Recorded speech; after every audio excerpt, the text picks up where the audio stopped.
सभी भक्तों का स्वागत है भगवत गीता की इस चर्चा में। आज हम देखेंगे कि भगवान किस प्रकार से असुरों को दंड देते हैं, और अगर समय मिला तो हम ये भी देखेंगे कि भगवान किस प्रकार से असुरों पर कृपा करते हैं। तो सबको आवाज सुनाई पड़ रही है जूम पे? हाँ, शुरू करते हैं।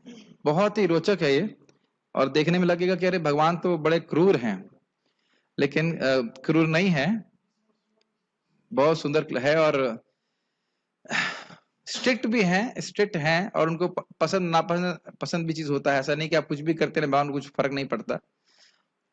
वो देखते हैं सारा कुछ। मेरे पीछे बोलिए। 16वां अध्याय 19वां श्लोक।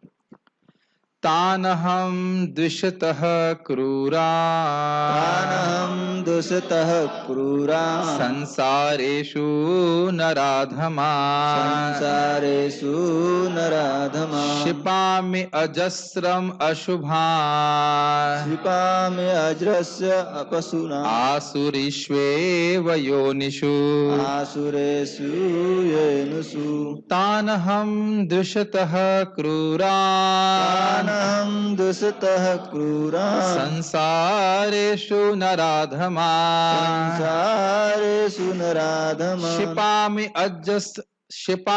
अजस्रम् अशुभान् क्षिपामि अजस्र अशुभान् आसुरीष्वेव योनिषु आसुरस्येव योनिषु। तो भगवान यहाँ पे कह रहे हैं तान मतलब उनको, अहम मतलब मैं, द्विषतः क्रूरान ऐसे द्वेषुओं को। असुर लोग बड़े द्वेषी होते हैं, हमने कल भी पढ़ा था। वो भगवान से भी द्वेष करते हैं, दूसरों से भी द्वेष करते हैं, और भगवान जो परमात्मा के रूप में उनके हृदय में उनसे भी द्वेष करते हैं। तो कह रहे हैं ऐसे द्वेषियों को, क्रूर लोगों को, असुरों को संसारेषु नराधमान, जो संसार में सबसे नराधम है, सबसे निम्न कोटि के व्यक्ति हैं, उनको क्षिपामी मतलब फेंकता हूं, अजस्र मतलब लगातार, और आसुरीषु मतलब आसुरी योनियों में, ऐसी योनियों में फेंकूंगा जहां वो बार बार और असुर बनते चले जाएंगे। एवं मतलब निश्चित ही। समझ में आ रहा है?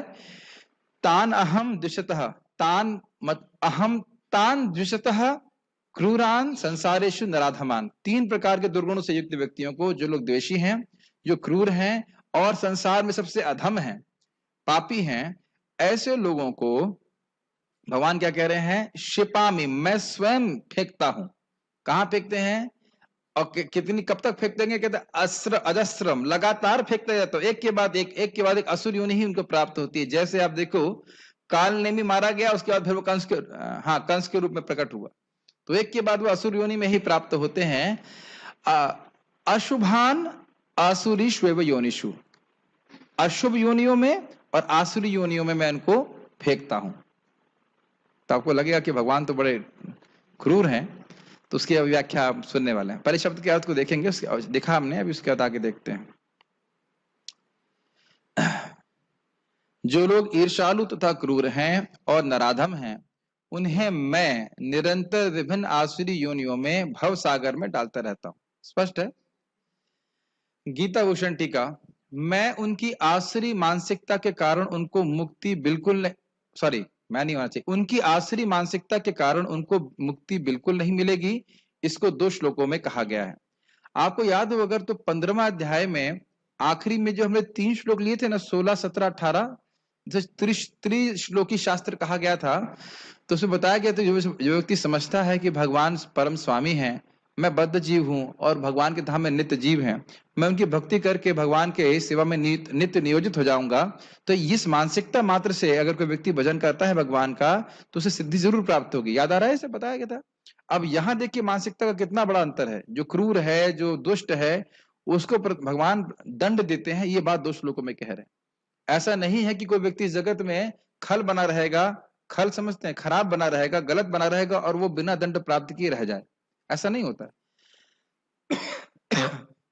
तो समझ रहे हैं 2 श्लोकों का थीम क्या है?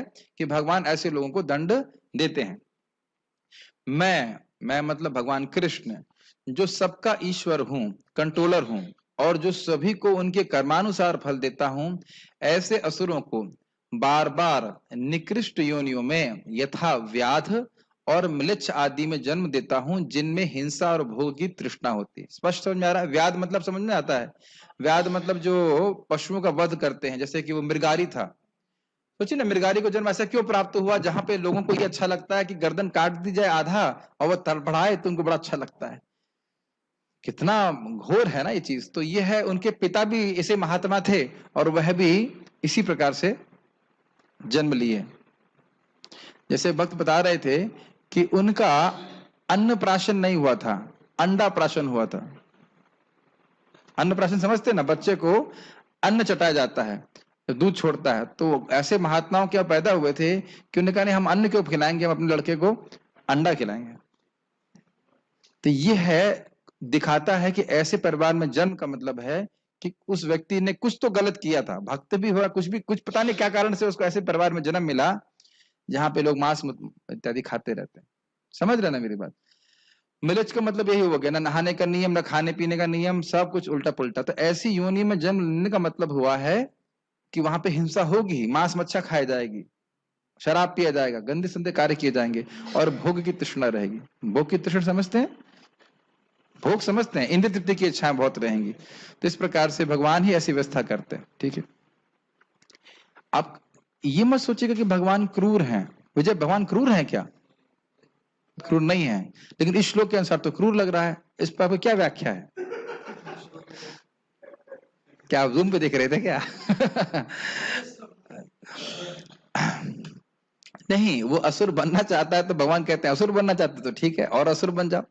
भक्त बनना चाहते हो तो भक्त बन जाओ, लेकिन आप जानते हैं कि भक्त बनने की इच्छा तभी आएगी जब हम भक्तों को देखेंगे, भक्तों का संग करेंगे, अन्यथा यही चलता रहेगा। भगवान चुपचाप बैठे रहेंगे और यही चलता रहेगा। तो अभी लग रहा है कि भगवान बड़े स्ट्रिक्ट हैं, लेकिन आपको अगर पूरा क्लास में हम लास्ट तक जाएंगे, एंड में हमने तात्पर्य ऐसा रखा है प्रभुपाद जी का, जिसको देख करके आपका दिमाग बाउंस हो जाएगा। अद्भुत है, बड़ी प्रेरणादायक है, हरि नाम के संबंध में भी। तात्पर्य, इस श्लोक में स्पष्ट इंगित हुआ कि किसी जीव को किसी विशेष शरीर में रखने का परमेश्वर को विशेष अधिकार प्राप्त है। मतलब आसुरी लोग क्या सोच रहे थे, मैं अपने कर्मानुसार कार्य करूंगा, मुझे देखने वाला कौन है, मेरे पास शक्ति है। लेकिन भगवान यहाँ क्या बोल रहे, ना तान हम, उनको मैं धकेलता हूं, उनको मैं जन्म मृत्यु में डालता हूं। समझ रहे हैं मेरी बात? ये भगवान की शक्ति है। इससे पहले भी हमने बात किया था कि कोई व्यक्ति मानव जीवन प्राप्त करके भगवान का भजन नहीं करेगा तो ऐसा नहीं कि भगवान दंड नहीं देंगे। जैसे कोई व्यक्ति बहुत सम्माननीय है और उसका हम सम्मान नहीं करते हैं तो यह भी बहुत बड़ा अपराध है कि नहीं? तो भगवान से अधिक सम्माननीय कौन है? भगवान से अधिक करने वाला कौन है? अधिक करने की बात छोड़ दीजिए, सब कुछ वही करने वाले हैं, और फिर भी उनका उनका उनका सेवा नहीं किया जाए, भक्ति नहीं किया जाए, तो इस बात का व्यक्ति को दंड प्राप्त होता है। तो यही बात यहां देख रहे हैं कि आसुरी मानसिकता से व्यक्ति ग्रसित रहेगा, भगवान को नेग्लेक्ट करेगा तो उसको निम्न योनि में जाना पड़ेगा। आसुरी लोग भले ही भगवान की श्रेष्ठता को न स्वीकार करें और वे अपनी निजी सनकों के अनुसार कर्म करें, लेकिन उनका अगला जन्म भगवान के निर्णय पर निर्भर करेगा, उन पर नहीं। कहने का क्या अर्थ है? अर्थ यह है कि यहां तक तुम चाहे कितना भी हल्ला कर लो, भगवान नहीं है, कोई देखने वाला नहीं है, लेकिन देखने वाला देख रहा है और का चालान काटेगा। समझते हैं? उदाहरण मैंने पहले भी दिया था कि हम लोग जब हाईवे पे जाते हैं बहुत तेज, तो हम देख रहे हैं हम लोग 110 पे जा रहे हैं, 120 पे जा रहे हैं, कोई देख नहीं रहा है, और जब टॉल पे जाएंगे तो कहेंगे देखिए आप इतना स्पीड पे जा रहे थे, तो कहेंगे अरे कहाँ देख लिया, कहाँ देख लिया। वो सब रहता है व्यवस्था। जब इंसान ऐसी व्यवस्था कर सकता है तो भगवान क्यों नहीं कर सकते? सबके हृदय में भगवान देख ही रहे हैं और कर्मानुसार सबको दे रहे हैं। ठीक है। श्रीमद् भागवत के तृतीय स्कंद में कहा गया है कि मृत्यु के बाद जीव को माता के गर्भ में रखा जाता है, जहां उच्च शक्ति के निरीक्षण में उसे विशेष प्रकार का शरीर प्राप्त होता है। ये श्लोक है, कर्मणा दैव नेत्रिणा जंतुर देहो उपपत्ति। जैसे हमने कर्म किए हैं और दैव भगवान की अध्यक्षता में व्यक्ति को जन्म प्राप्त होता है। एक बात ध्यान देने वाली है कि कर्म अपने आप हमें कुछ नहीं दे सकता, कि कर्म एक जड़ वस्तु है। मान लो मैंने हाथ ऐसे ऊपर उठाया फिर नीचे लेके आया, मान लो एक कर्म है, तो यह कर्म करने से कोई मुझे फल नहीं प्राप्त होगा। ये बात समझ में आ रही विजय प्रभु? आपने कुछ कर्म किया है, उस व्यक्ति कोई व्यक्ति उस कर्म को देखेगा और उस कर्मानुसार आपको फल देगा। ये समझ में आती बात? केवल कर्म करने मात्र से फल मिल जाता है क्या? ये लॉजिक समझ में आ रहा है कि नहीं? ये इन लोग का बहुत बड़ा गलत लॉजिक है कि हम कर्म करेंगे तो हमें फल मिलेगा। तो कर्म का निर्धारण कौन करेगा? किस कर्म का क्या फल है वो कौन निर्धारित करेगा? कोई जीवित व्यक्ति कर रहा है ना? यही बात समझना चाहिए। तो भगवान यहाँ पे बता रहे हैं कि जो गलत कर्म कर रहे हैं तो उनके जो आगे गति होने वाली है उसका निर्धारण भगवान स्वयं करते हैं। और भगवान यही मेक श्योर कि वो असुर योनि में पैदा हों और असुर बने। यही कारण है कि संसार में जीवों की इतनी योनियां प्राप्त होती हैं, यथा पशु कीट मनुष्य आदि। ये लाइन समझ में आ रही है? पहले के किए गए कर्म सबके अलग अलग हैं। वह कर्म उन्होंने पहले की इच्छाओं की वजह से किए हैं, संग ठीक से हुआ नहीं, तो इस कारण से अब वह इस दुर्गति को प्राप्त हैं। ठीक है? क्या आप कभी देख पाते हैं कि कुत्ता भी एक इंसान रहा होगा पहले कभी? आप कभी एकदम कुत्ता जैसे आपके सामने आए और रोटी बड़ी कातरता में मांगता है, देखे ना, पूंछ हिलाएगा, एकदम सूखा रखा होगा, तो हम उसको देख उसकी आंखों में देखेंगे तो देख सकेंगे कि यह भी एक जमाने में, एक समय में एक इंसान रहा होगा। स्थिति रहती है। ठीक है, वे अकस्मात नहीं आई हैं, ये सब परमेश्वर द्वारा व्यवस्थित हैं, ये अकस्मात नहीं आई हैं। इसको समझाते ये लाइन समझना चाहिए। ऐसा नहीं है कि कोई बाई चांस कुत्ता बन गया है, और ऐसा भी नहीं कि कोई बाई चांस असुर बन गया है, कोई बाई चांस भक्त बन गया। बाई चांस कुछ भी नहीं होता है, सब कुछ व्यवस्थापन के अंदर में होता है। ये बातें समझ में आ रही हैं? तो जब व्यक्ति भगवान की भक्ति करेगा तो ऐसा मत सोचिए कि भगवान देख नहीं रहे, उसका फल भी आपको प्राप्त होगा। आप आज हरे कृष्ण मंत्र जप रहे हो, कहो कि हमें कोई देख ही नहीं रहा है, मैं जप कर रहा हूं, कोई देख रहा है कि नहीं देख रहा है? लेकिन सब देख रहे हैं भगवान, और फिर इसका फल भी आपको निश्चित रूप से देंगे। समझ रहे हैं बात? ऐसा तो हो ही नहीं सकता कि नाम का फल आपको प्राप्त ना हो, या आपने भगवान की सेवा की हो और भगवान उसको नजरअंदाज कर दे। कभी नहीं, कभी नहीं भूलते कृष्ण। इसको बात ध्यान रखिएगा, इसको हम अभी लास्ट के पैराग्राफ में फिर से चर्चा करेंगे। जहां तक असुरों की बात है, यहां यह स्पष्ट कहा गया है कि ये असुरों के गर्भ में निरंतर रखे जाते हैं, मतलब आसुरी योनि में जाते हैं। इस प्रकार ये ईर्ष्यालु बने रहते हैं और मानवों में अधम हैं। ऐसी आसुरी योनि वाले मनुष्य सदैव काम से पूरित रहते हैं, सदैव उग्र, घृणास्पद तथा अपवित्र होते हैं। जंगलों के अनेक शिकारी मनुष्य आसुरी योनि से संबंधित माने जाते हैं। तो बड़ा स्पष्ट है कि जो लोग पापी लोग हैं उनको फिर आसुरी योनि प्राप्त होती है। यहां तक तो कोई प्रश्न होगा नहीं, इजी है। अगली पढ़, कुछ पूछना है? नहीं, ठीक, ये तो बहुत इजी है। अगला वाला देखते हैं, मेरे पीछे बोलिए। आसुरीं योनिमापन्ना आसुरीं योनिमापन्ना मूढ़ा जन्मनि जन्मनि मूढ़ा जन्मनि जन्मनि माम अप्राप्यैव कौन्तेय मामप्राप्य कौन्तेय ततो यान्त्यधमां गतिम् ततो यान्त्यधमां गतिम्।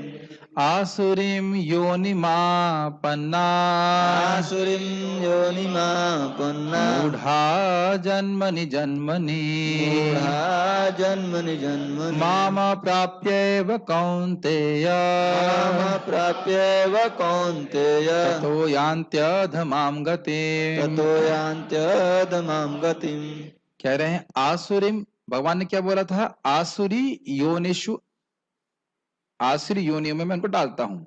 अब क्या होता है देखिए, कह रहे हैं आसुरीम योनिम आपन्ना, आसुरी योनि में गिर करके मूढ़ा जन्मनि जन्मनि, वह मूर्ख ही बने रहते हैं जन्म जन्मांतर, उनको भगवान का ज्ञान कभी नहीं होता है। माम अप्राप्येव कौन्तेय, माम अप्राप्येव क्या अर्थ हुआ? मुझको प्राप्त नहीं कर पाते हैं हे कुंती पुत्र। ततः यान्ति अधमाम गतिम, यान्ति मतलब जाते हैं, अधम गति में और निम्न चले जाते हैं। आसुरी योनि में तो जाते हैं, उसके बाद और नीचे चले जाते हैं, पेड़, यहां तक कि वह पत्थर भी बन सकते हैं, पत्थरों में भी जान होती है। ठीक है, लेकिन जड़ उनके शरीर हो जाता है। इस प्रकार जैसे आपने अहिल्या का नाम सुना था ना, अहिल्या भी तो पत्थर बन गई थी। तो इस प्रकार से यहाँ पे भगवान बता रहे हैं कि यह लोग और निम्नतर योनि में जाते हैं। लेकिन यहाँ पे टीका में आप देखेंगे कि थोड़ा अंतर है इसमें, तो हम टीका पढ़ेंगे तो समझाएंगे। हाँ, अभी उस पर व्याख्या नहीं करेंगे हम। पत्थरों में होती अहिल्या में, अहिल्या थी, बन गई थी ना पत्थर, एग्जाम्पल है ना। हिमालय भी एक व्यक्ति है कि नहीं, और क्या नाम है उनका, विंध्याचल भी एक व्यक्ति है। तो इसलिए कोई दिक्कत नहीं है। जैसे हम भागवत में सुनते हैं कि पत्थर उड़ते थे पहले, उनके पंख होते थे, तो इंद्र ने उनके वज्र से पंख काट दिए, तब से उड़ते नहीं। तो ये होता है, कुछ पत्थर बढ़ते भी हैं, यस, ठीक है। हे कुंती पुत्र, ऐसे व्यक्ति आसुरी योनि में बारंबार जन्म ग्रहण करते हुए कभी भी मुझ तक पहुंच नहीं पाते। वे धीरे धीरे अत्यंत अधम गति को प्राप्त होते हैं। इसको थोड़ा सा, लेकिन ये तो चलो असुरों के बारे में है, भक्तों के बारे में क्या याद आ रहा है आपको? अगर भक्त भक्ति कर रहा है और कदाचित वो भ्रष्ट भी हो जाए, तो भी वह ऊपर की योनि में जाएगा, ऊपर के लोकों में जाएगा, और फिर उसके पुण्य क्षीण होंगे तो नीचे आएगा। ये नहीं है, ना ना ना ना, सुनो सुनो, उधर से नहीं जाएगा। जैसे कर्मकांड करके व्यक्ति स्वर्ग जाता है, पुण्य क्षीण होकर के नीचे गिरता है, वैसे भक्त वहां पे यहाँ पे नहीं आता है। बहुत कान खोल के सुनिए, ये मिस्टेक हो सकती है। जब भक्त ऊब जाएगा स्वर्ग से, तब वापस धरती में आएगा। प्लीज इस बात को क्लियरली समझिए, भक्ति के पुण्य कभी क्षीण नहीं होते हैं। ये हमने टीका में एकदम स्पष्ट पढ़ा था कि नहीं? भगवान का भक्त ऊपर जाता है, अगर भ्रष्ट हो गया, ऊपर जाएगा, जब वो बोर हो जाएगा भोग करके, तब वह वापस आता है। एकदम क्लियर, आप हम छठे अध्याय में पढ़े थे इस चीज को, एकदम क्लियर है। जो स्वर्ग भक्ति के द्वारा प्राप्त होता है, वह पुण्य क्षीण के द्वारा व्यक्ति नीचे गिरता हुआ ऐसा नहीं होता है। ये बात आपको मालूम थी क्या? जो भक्त जब स्वर्ग जाते हैं तो पुण्य क्षीण होकर के नहीं गिरते, क्योंकि भक्ति का प्रभाव ही अक्षय है। नहीं समझ में आ रहा? तो वो वहां वो मत थ्योरी लगा दीजिएगा कि क्षीणे पुण्य मर्त्य लोकम विशंति, ऐसा नहीं होता है। वह वहां का भोग प्राप्त करके बोर हो जाएगा, फिर वह नीचे आएगा, फिर वह भक्ति करना शुरू करेगा। तो यहाँ आप देख रहे हैं कि जो व्यक्ति भक्ति कर रहा है, अगर उसका पतन भी हो जाता है, तो भी भगवान उसको फिर से भक्ति की लाइन में लेके आते हैं। तो ऐसा नहीं कि भगवान कृपा नहीं कर रहे हैं, ये तो पता है ना आपको बात। और इसके विपरीत, जो कोई असुर बनना चाहता है, तो भगवान उसको भी प्रोत्साहन देते हैं कि तुम बहुत बड़े असुर बन जाओ, कोई बात नहीं, ठीक है। गीताभूषण टीका। क्या ऐसे लोग जो आसुरी योनि में जन्म प्राप्त करते हैं, कई जन्मों के उपरांत कभी आपकी कृपा से मुक्त हो पाएंगे? कितना सुंदर लिंक है। आपने पिछले श्लोक में कहा कि आप स्वयं उनको आसुरी योनि में डालते हो।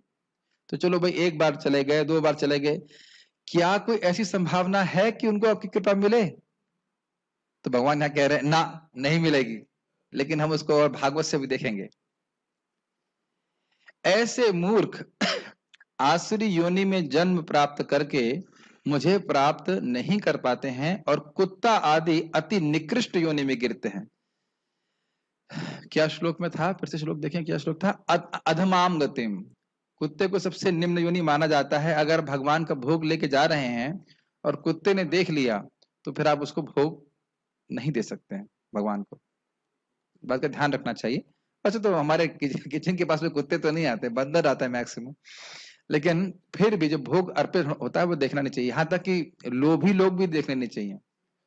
लोग भी समझते हैं कि आसपास है, वो लोग देख रहे हैं खिचड़ी बन रही है ऐसे। एक बार मैं कॉलेज में बना रहा था खिचड़ी, तो सब वहां के जो मेस वर्कर ऐसे देख रहे हैं, ऐसे वो कहते हैं दर्शने अर्ध भोजन, आधा तो वही खा लेते हैं। तो ऐसे पहले सोचते हैं कब बनेगा, मुंह से लाल टपकती रहती, ये बनेगा वैसा बनेगा, ऐसा देखना नहीं चाहिए लोगों को। जो कुक है वही देखना चाहिए। खैर, हम कहाँ चले गए? बात कर रहे थे कि कुत्ता जो है वो बहुत निकृष्ट योनि माना जाता है। तो न सिर्फ असुर बनते हैं, अभी तो कुत्ता इत्यादि बन जाते हैं।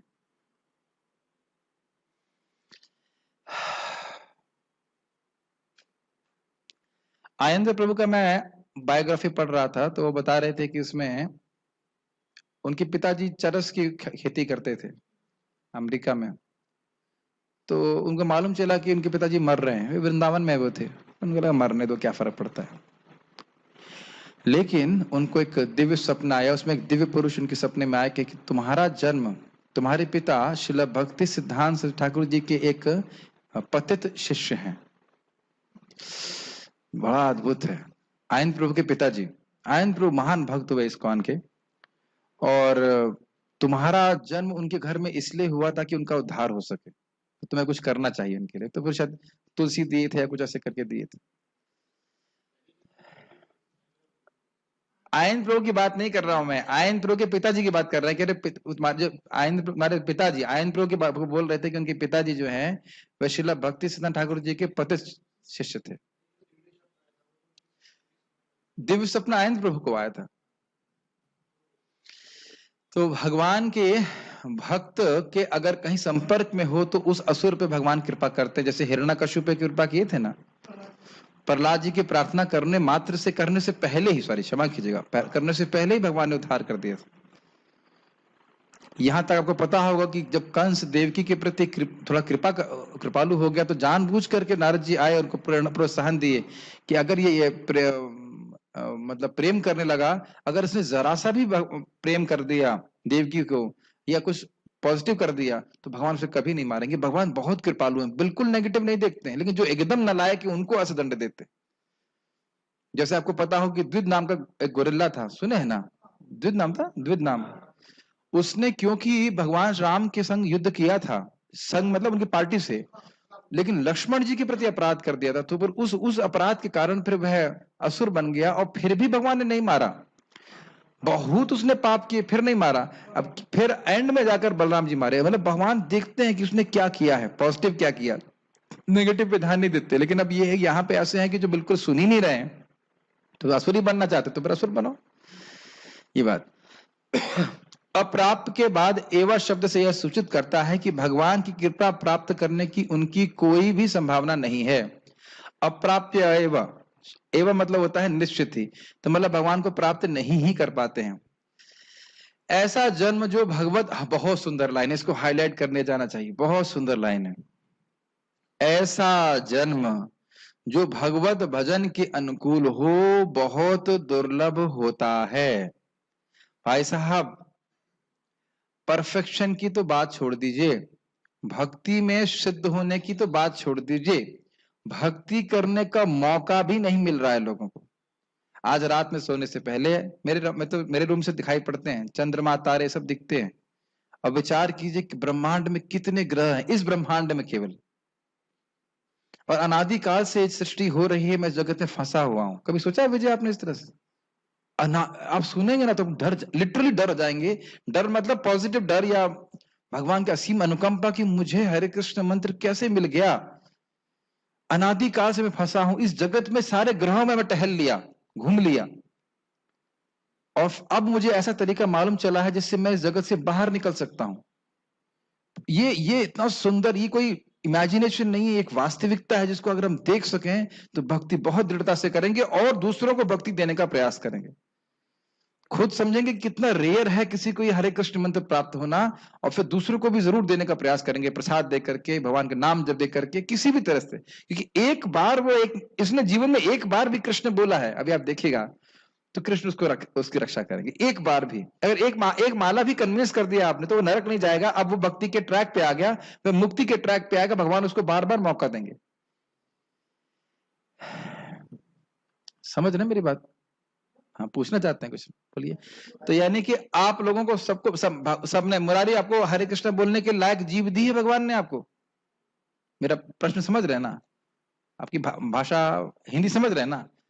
यहाँ पे सब उपस्थित भक्तों को जीव दी है ना कि आप हरे कृष्ण बोल सके। बाकी लोगों को भी जीव दी है, लेकिन ऐसी मति नहीं दी है कि हरे कृष्ण बोले। क्या बोलेंगे? ठीक है, साले बहनोई सब बोलेंगे, बोलते हैं ना, लेकिन हरे कृष्णा नहीं बोलेंगे। सारी बातें करते हैं ना। वक्तुम समर्थो बिना वक्त कश्चित जहो जनानाम व्यसनाभिमुख्यम, इसलिए लाइक ग्रेटिट्यूड, समझते हैं क्या ग्रेटिट्यूड? कृतज्ञ होना चाहिए कि कृष्ण आपकी कृपा से मुझे भगवान के भक्तों का संग प्राप्त हुआ है, हरि नाम करने को मिल रहा है। हाउ टू एक्सप्लेन दिस, कितना रेयर अपॉर्चुनिटी है कि मुझे भगवत भजन करने को मिल रहा है। मेरी बात समझ पा रहे हैं? ये देखिए स्वयं श्रील बलदेव विद्याभूषण बोल रहे हैं कि ऐसा जन्म जो भगवत भजन के अनुकूल हो, हमें प्रसाद खाने को मिल रहा है, भक्तों का संग है, हम धाम में बैठे हैं और धाम में भी ना हो, भक्तों का संग मिल रहा है, भगवान की भक्ति करने को मिल रहा है, प्रमाणिक ज्ञान मिल रहा है, ये बहुत दुर्लभ है और ये भगवत कृपा से ही संभव हुआ है। एकदम उसे कस के पकड़ लेना चाहिए। ये नहीं कि छोटी छोटी बात पे हम घर चले जाएं, यहां चले जाएं, कुछ नहीं, कभी नहीं सोचना चाहिए। बोलिए। प्रभु जी, आपने कहा जिसने एक बार भी कृष्ण नाम ले लिया वो अपनी जीभ पे, हाँ, उसकी भगवान रक्षा करते हैं। हाँ, लेकिन कभी मतलब भौतिक संसार में बहुत सारी इच्छाएं हैं, उसकी तरफ भागा जा रहा है वो, जिसने एक बार भी नाम ले लिया प्रभु जी, तो उसको फिर कैसे वो तो प्रश्न इनका ये है कि अगर जिसने एक बार भी नाम उच्चारण किया है, आप कह रहे हो भगवान रक्षा करते हैं, लेकिन बहुत सारी भोग की इच्छाएं हैं, तो कोई बात नहीं, लेकिन वो बीज तो पड़ गया ना। वो भोग इच्छा हो चाहे कुछ हो, लेकिन वह भूल नहीं पाएगा, फिर भगवान उसको मौका देंगे भक्तों के संग में आने का। इच्छा उसको बार बार खींच रहे भौतिक वो संसार। कोई बात नहीं, वो तो चलेगा ही, लेकिन वो भगवान की भक्ति भूल नहीं पाएगा। मेरे कितने सारे स्टूडेंट हैं जिन्हें भक्ति अच्छी से करी, फिर वो ड्रॉप भी कर देते हैं। उनको ये याद रहता है कि हमने भक्ति बहुत अच्छी जब करते थे, बड़ा अच्छा लगता था, और तब उनको वापस जरा सा मौका देंगे, फिर भक्ति में आ जाते। भाई भोग की इच्छा है, जैसे आपको बुखार हुआ था, तो बुखार हुआ तो कहें कि मैं ठीक हो जाऊंगा तब दवा खाऊंगा, ये बोल रहे थे आप। ठीक होने के लिए दवा खाते हैं, तो ऐसा तो नहीं कि आप पहले ठीक होंगे फिर दवा खाएंगे, सब भोग की इच्छा समाप्त हो जाए, कितना भारी नाम करेंगे। हरे कृष्ण मंत्र अपने आप ही सारी भोग की इच्छा समाप्त कर देता है। बार बार नाम उच्चारण करते रहेंगे, नहीं तो आपने बाल क्यों छिला लिए? है कि नहीं? आजकल बालों से कितना आसक्ति होती है लोगों को, है कि नहीं? आपकी उम्र के लड़के तो ना ऐसे इधर थोड़ा उधर ऐसे करते हैं, हरे कृष्ण मंत्र कर लेते हैं, कुछ लगता ही नहीं कि बाल छिला लिया या कुछ कर लिया, कुछ भी लगता नहीं, कोई ऐसा भी लगता नहीं हम वैरागी भी हैं, है कि नहीं? तो मैं खाली बोल रहा हूं कि ये भगवान के नाम उच्चारण का अपना प्रभाव ही है, बार बार उच्चारण करता रहेगा तो भगवान स्वयं उसको भक्तों के समय वापस लेके आएंगे। अभी आप थोड़ा सा धैर्य से सुनिएगा, ये आगे जो इसका तात्पर्य मैंने ऐड किया ना, वो सुनकर आपका एकदम आश्चर्य हो जाएंगे कि भगवान किस प्रकार से कृपा करते हैं असुरों के ऊपर भी। पढ़ते आगे। तो इस बार खाली मैं बोल रहा था कि भगवत भजन के अनुकूल जीवन बहुत दुर्लभ है, इस मौके को हमको नहीं छोड़ना चाहिए। श्रुति भी कहती है, अथ कपूय चरणाभ्यासो यतते कपूयाम योनिम आपद्येरन श्व योनिम वा शुक्रम योनिम वा चंडाल योनिम वा। जो बुरे आचरण वाले होते हैं उन्हें कुत्ते, सुअर और चांडाल आदि का निम्न जन्म प्राप्त होता है। ठीक है, छांदोग्य उपनिषद। परंतु अब ये तो क्लियर हो गया ना, जो बुरे कर्म कर रहा है वो बुरे जा रहा है। अब एक प्रश्न उठा रहे हैं, परंतु आप में तो सत्य संकल्पता का गुण है, इसलिए यदि आप चाहें तो इतना योग्य, सॉरी इतना अयोग्य होना चाहिए, इतना अयोग्य होते हुए भी उन्हें योग्य बना सकते हैं। प्रश्न आ रहा है ना कि भाई आप भगवान हैं, आप सर्व समर्थ हैं, आपका लड़का खराब है, तो आप तो बुद्धि दे सकते हैं ना। आप कह रहे हो ना कि क्या था, सर्वस्य चाहम हृदय सन्निविष्टो, मैं सबके हृदय में हूं, मुझसे स्मृति ज्ञान और विस्मृति आ रही है, तो क्यों नहीं आप ही उनको बुद्धि दे देते? ये प्रश्न आ सकता है, आप ही सबको सही रास्ते पे दिखा दीजिए। लोग प्रश्न करते हैं भगवान हृदय में है तो लोग पाप क्यों करते हैं? और सत्य संकल्प मतलब जो संकल्प भगवान का उठ गया, अब उसको वो पूर्ण होगा। ऐसा होता है हमारे साथ कि हम जो सोच लें वो हो जाएगा। अच्छा है कि नहीं होता, क्योंकि हम बहुत बार बुरा भी सोचते हैं, प्राय हम बुरा ही सोचते हैं, वो मर जाए, उसका एक्सीडेंट हो जाए, ऐसा करके सोचते हैं। अच्छा है कि नहीं सोचते ऐसा? तो भगवान का सत्य संकल्पता का गुण समझ में आ रहा है। Simply by his Dzire, Krishna की इच्छा मात्र से सब कुछ हो रहा है। तो प्रश्न ये आएगा कि आप अपनी इच्छा मात्र से इस अयोग्य असुर को भगवान का भक्त, अपना भक्त क्यों नहीं बना लेते? आप बना तो सकते हो। प्रश्न समझ में आ रहा है? देखिए, भगवान के लिए कुछ भी संभव है, और यद्यपि वे ऐसा कर सकते हैं, परंतु फिर भी उनमें ऐसा करने की इच्छा नहीं आती। समझ में आया? मतलब वो आदमी असुर है और वो असुर बना रहना चाहता है, इसलिए भगवान भी इच्छा नहीं करते तू बना रहे असुर, कोई दिक्कत नहीं। यद्यपि उनके पास समर्थता है, सामर्थ्य है कि उसको भक्त बना सकते हैं, लेकिन अब जब तक उसे भक्तों को संग प्राप्त नहीं होगा, कदाचित थोड़ी भक्ति नहीं करेगा, भगवान का प्रसाद है कुछ नहीं करेगा, तब तक भगवान एकदम चुप बैठे रहते हैं, कुछ नहीं बोलते। जैसे वो कर्म कर रहा है उसके अनुसार उसको फल प्रदान करते रहते। जैसा इस संबंध में श्रील रूप गोस्वामी कहते हैं कि भगवान आपका परमात्मा के रूप में सबके हृदय में रहने से फायदा क्या हुआ? जो जीव का जन्म मृत्यु रूपी चक्र का वृक्ष है, उसकी एक पत्ती भी नहीं टूटी। समझ पा रहे मैं क्या बोल रहा हूं? लेकिन यदि कदाचित उसने आपका नाम ले लिया तो उस वृक्ष की जड़ें ही हिल जाती हैं। जैसे आपको याद हो ना, कैसे भी नाम ले लिया उसने, हरे कृष्ण मंत्र लिखा हुआ वो देख लिया, या कोई बोल रहा है सुन लिया, उसने अपने से बोल दिया, कहीं छू लिया, तो वह तुरंत मुक्त हो जाता है। मतलब आपको लगेगा वो अभी असुरी है, लेकिन वह अब मुक्ति के पथ पे आ गया। समझ रहे हैं? ये बात है। तो नाम इसीलिए अधिक कृपालु कहा गया है भगवान से। भगवान चुपचाप बैठे रहते, कुछ नहीं करते, लेकिन जब वह नाम उच्चारण व्यक्ति कर देता है तो तुरंत भगवान फिर उसके हित के बारे में सोचने लगता है। चाहे कितना भी पतित हो, भगवान क्या सोचते हैं, ये व्यक्ति मेरा है और इसकी रक्षा मुझे करनी है। वो कैसे करेंगे, वो अपनी बुद्धि से करते हैं। ठीक है, क्योंकि ऐसा करने का उनके लिए कोई अच्छा कारण नहीं है। समझ में आ रहा है? अरे कोई अच्छा काम करे तब तो कुछ अच्छी बुद्धि दें उसको, कुछ किया ही नहीं अच्छे से तो कैसे बुद्धि देंगे? ये बात पॉइंट रखना याद। महाअसुर भी है, कुछ तो अच्छा कर जाए, भगवान मौका देख रहे हैं ताकि उसको हम कुछ कृपा दे सके। ये पॉइंट ध्यान रखना आप। भगवान ढूंढ रहे हैं मौका देने के लिए, लेकिन ये नालायक मौका ही नहीं देते भगवान को कुछ कृपा करने के लिए। विशेष कृपा, ऐसे तो खाने पीने की कृपा देते ही हैं, इसलिए भगवान पर विषमता का आरोप नहीं किया जा सकता। वेदांत सूत्रकार कहते हैं वैषम्य नैर्गण्य न, भगवान में कोई विषमता नहीं है। भाई जो व्यक्ति असुर बनना चाहता है उसको असुर बनने की प्रेरणा दे रहे, जो देवता बनना चाहता है देवता बनने की प्रेरणा दे रहे, तो भगवान समान है। इसलिए यह दो श्लोक बहुत महत्वपूर्ण है।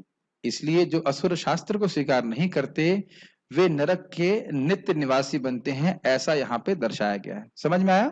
वह बार बार नरक जाएंगे, बार बार नरक से बाहर आएंगे, बार बार नरक जाएंगे। लेकिन क्या आपने गीता के महात्म्य में नहीं सुना?